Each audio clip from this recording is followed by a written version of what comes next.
តែនឹងមុខក្រោយក្នុងចាក់រុកឲ្យយើងឆ្លួគ្នាគុំលងសំដីគេដែលតាមនិនទីបើសិនយើងបែកគ្នាគេអូត្រូវទុំចិនខ្លួនឯងច្រើនជាងអ្នកក្រៅបើជឿយូរទៅបានត្រឹមលទ្ធផលខកចិត្តលើរៀលតិចកុំយកសាំងមកពន្លត់ត្រូវចេះអត់ធ្មត់កុំហុកត្រាម៉ាអរគុណខ្លួនឯងដែលជួបនួលល្អនឹងជួបនំស្មោះសមិនក្បត់មិនលួចលាក់ទីជាមនុស្សម្នាក់ធ្វើឲ្យខ្ញុំជឿជាក់យើងទាំងពីរនាក់ត្រូវទុំចិត្តគ្នា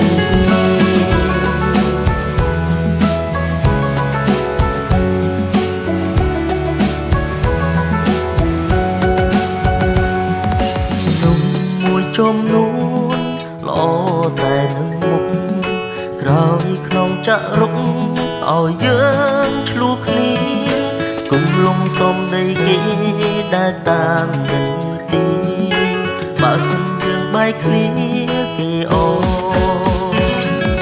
ត្រូវទុំចិនខ្លួនឯ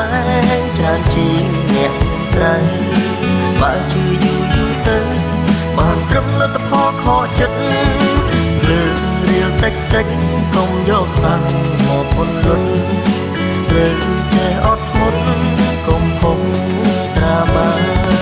អរគុណខ្លួនឯងដែលជួបនួលល្អនឹងជួបនំស្មោះសមិនក្បត់មិនលួចលាក់ទីជាមនុស្សម្នាក់ធ្វើឲ្យខ្ញុំជឿជាក់យើងទាំងពីរនាក់ត្រូវទុំចិត្តគ្នាត្រូវទុំចិត្តខ្លួនឯងច្រើនជាអ្នកក្រៅបើជឿយូរទៅបានត្រឹមលទ្ធផលខកចិត្តលើរៀលតិចកុំយកសាំងមកពន្លត់ត្រូវចេះអត់ធ្មត់កុំហុកត្រាម៉ាអរគុណខ្លួនឯងដែលជួបនួលល្អនឹងជួបនំស្មោះសមិនក្បត់មិនលួចលាក់ទីជាមនុស្សម្នាក់ធ្វើឲ្យខ្ញុំជឿជាក់យើងទាំងពីរនាក់ត្រូវទុំ